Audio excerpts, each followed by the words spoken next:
For those of you who do not know or who are not familiar, the Caribbean Telecommunications Union, it's an intergovernmental organization established by the CARICOM heads of government in 1986. 1989, yes, I thought there was something wrong. And our mission is to create an environment in partnership with members to optimize returns from ICC resources for the benefit of all stakeholders. I would like to put in the all, but we do seek to serve the whole of the Caribbean community, all stakeholders. And I think that is right. We get involved in a lot of things that are that we recognize need to be done. But there isn't necessarily any organization charged with that sort of responsibility. So I'm just going to run straight into the presentation. And for those of you who are not from the Caribbean, I want to say welcome to the Caribbean. Welcome to Suriname. Yes, it's a beautiful country. And the Caribbean, you know, when you hear the word the Caribbean, it evokes these images of white sand beaches and palm trees swaying in the balmy breezes, and it just evokes all sorts of lovely feelings. And for the most part, those are good feelings. But we do have some dark clouds hovering over us. I'm sorry to burst that idyllic sort of vision, but we do have some challenges. The tiny sizes of our countries, we have small populations, weak economies, and on the natural side of things, we have earthquakes to contend with, volcanoes, and annual tropical storms and hurricanes, which are a fact of our Caribbean existence. And the effects of climate change were manifested quite dramatically for us last year in the 2017 hurricane season. We had the passage of 2 Category 5 hurricanes and a number of storms in between. I don't know if you recall when we did the Internet Governance Forum in the British Virgin Islands in August, just days before, there was a huge storm that did a lot of damage. And then later on, we had the Irma visiting and just finishing off what that storm had started. And it has been quite a wake-up call for the Caribbean. And this is just some of the outcomes of that very, very violent hurricane season. 50% of Caribbean mobile network operators were directly impacted. There was significant irreparable damage to telecommunications infrastructure, 95% destruction in the most significantly affected markets, significant damage to the electrical infrastructure, transport and water disruption. For service operators, of course, in the countries that were most severely affected, staff were directly affected. You know, their damaged houses, their food shortages. These were realities that were faced. And then, of course, widespread telecommunications and internet service disruption. And the challenge, too, was the delay in restoration of the services once the hurricane had passed. And because of this, we thought, we were very concerned that in the haste to rebuild, that organizations and countries just put back what they had lost. And you don't want to do that because of the climate change issues. We are sure that if not this year, maybe next year or the year after, but inevitably we will be faced again with similar circumstances. So we were very concerned about this issue, that how do we build resilience into the communication networks? Because in the in a disaster situation, communications are vital, right? And if your network is wiped out, how do you call for help? Who do you call for help? How do you start mobilizing the necessary first responders if they do not have communication networks? So we established, the CTU established this commission on Caribbean communications resilience, and the objectives of the commission are: one, to investigate the factors that led to the connectivity outages, communication infrastructure failures, and restoration delays in the Caribbean territories impacted by the hurricanes in 2017. The second was to assess existing vulnerabilities that contributed to the infrastructure and service failures and impacted recovery and relief efforts. The third, did I do that? Okay, there. Right, the third was to review policies, infrastructure regulation, technologies and methodologies that foster greater communications network resilience. And finally, to produce a report with specific recommendations for robust and resilient Caribbean communication networks. And the commission, the composition, am I doing that?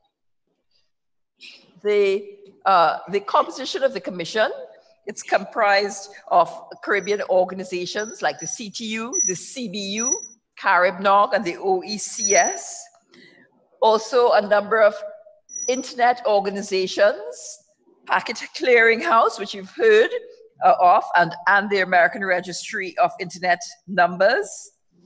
Some technology organizations like Cisco, and of course, we do have an academic institution. We have the University of the West Indies, is the vice chair for this commission. And the CTU has maintained the chair, but the vice chair is the University of the West Indies.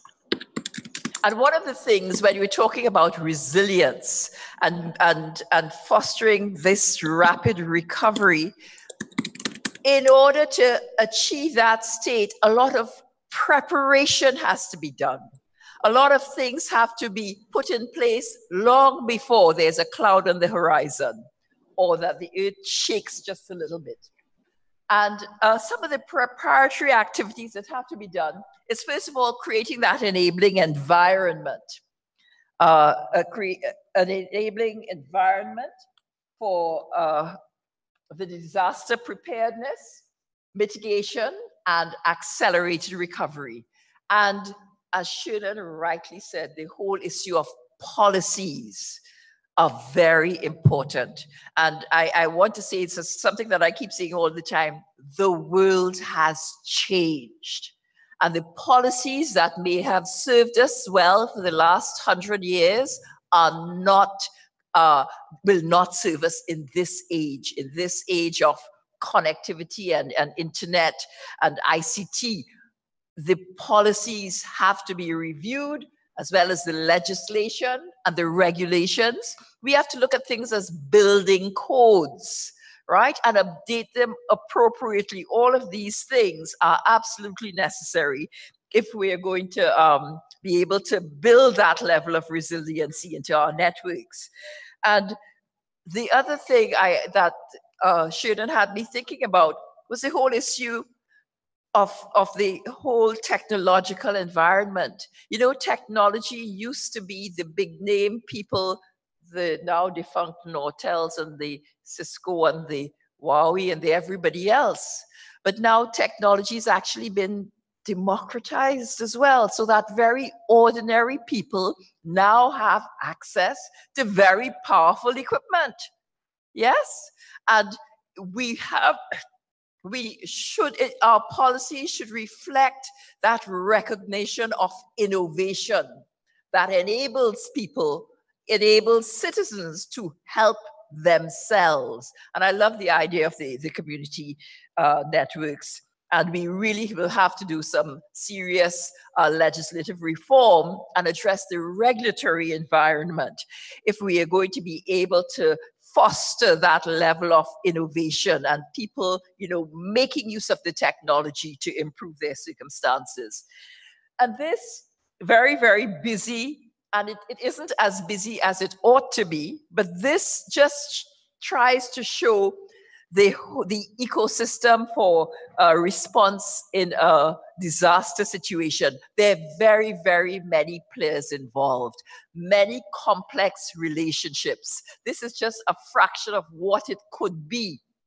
But in order for there to be an appropriate response in a disaster situation, relationships have to be established. These procedures have to be articulated.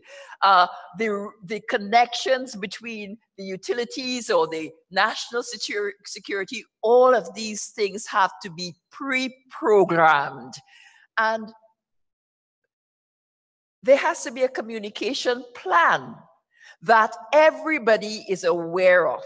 And there must be triggers. So when this happens and this happens, when the wind exceeds X, it triggers this, and the people from national security have to be prepared, and all of these things have to be done way in advance. And when you've developed your plans, and of course, I've mentioned the amateur radio operators, a very important stakeholder in this whole thing, especially during the disaster. All of these things have to be put in place before, long before. And when it has been done, you have to exercise those plans to make sure they work. So the response in a disaster situation, and this is what we're saying, that we, in the preparatory stages, you have to be conscious that we build, and for those countries that have been devastated, rebuild telecommunications and power networks with redundancy and with resilience, right? So resilience has to be part of the thinking when you're planning your networks, when you're planning your systems. Recovery, rapid recovery and resilience have to be part of that thinking process. Then we have to consider the use of new technologies, right? We were talking about, yes, fiber is wonderful, but you have to put the poles and string the fiber or dig the ducts or however you do it, direct, buried. It is susceptible. But there are technologies now, the low Earth orbiting satellites, the medium Earth orbiting satellites, those constellations, they are being launched over the course of this year. That might be something we want to consider, because I understand that the prices of satellite services, which in the past was prohibitive, it's now on par with terrestrial services. So satellite, the LEOs, the MEOs, those are things that you absolutely have to look at. Things like, they're nano satellite technologies, something that could also serve in building resilient networks. Then we have the Google Loon, yes, the Balloon project. Those are things that we would like to consider. TV white space.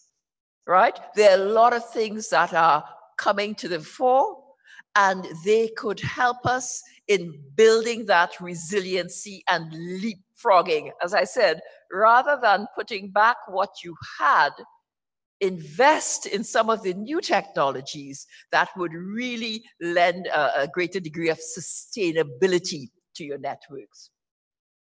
Right, and in one of the challenges, of course, when you had the devastation, the first responders, are they going to be able to respond if their families are distressed, if there's no food, if there's no water? Have you provided secure locations, earthquake resistant, hurricane resistant, facilities with all that they need to enable them to respond. These are things that we have to think about. And then the whole flow of communications. Is it that you have systems that allow the governments to communicate? The government officials, first responders, these are things that have to be planned before. And of course, prearranged relationships for fuel, water, and so on. And also, I want to speak to the issue of security, because what happened in the region, a lot of looting, and you understand the desperation of people. And one incident, right after this storm, Irma passed, I was able to call and speak to some of our colleagues in the British Virgin Islands. I was able to call, I actually made a call, and 2 days later, I couldn't. And I'm wondering, well, this is strange, but someone had people had started stealing the generators. Yes? So those are all of these things you really need to take into consideration.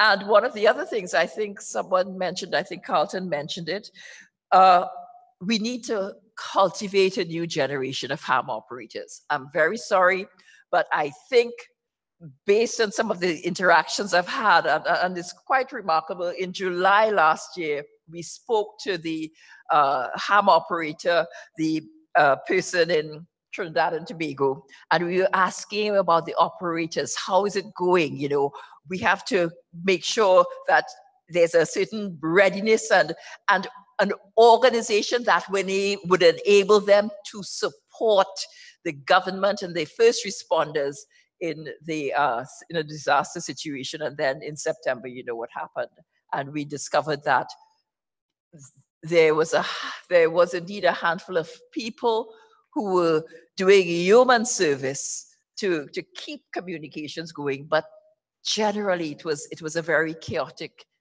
a very disorganized a situation, and this is what we have to do. The ham operators, I don't see young ham operators, and we need to cultivate, we need to get that interest going. And the other thing is the ham internet connectivity, that integration, I understand that the ITU is doing a project, I think it's WinLink, yes, with some of the countries here, they've just started, and that is something that I would absolutely encourage, and we need to do a lot more research into the emerging technologies and to see what will serve us best. And I am very optimistic for the LEOs and the MEO technology. It removes a tremendous, if the prices are indeed comparable to terrestrial services, this is a viable option that we should seriously consider as we continue to see the manifestations of climate change in our region. And with that, I am going to end this presentation. I thank you for your attention.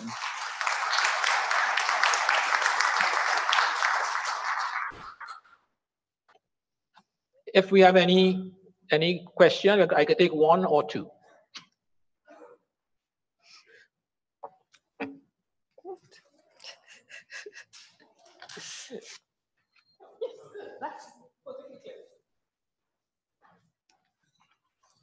Thank you very much, SG. That was quite clear, and I think in the context of what we're talking about, the network resilience, we've heard about the community networks option and its possible applicability right here in Suriname, and the work of the Commission for Caribbean Communications Resilience, and we'll certainly be sharing the recommendations that come out of that. Okay, so folks, we are at the lunchtime now. Lunch will be served right next door, like through this wall. And yes, indeed. Yeah. I'm kidding, I say through the wall, but you know, I thought you would be able to figure that out for yourself. So as we, oops, wrong people, 1 second.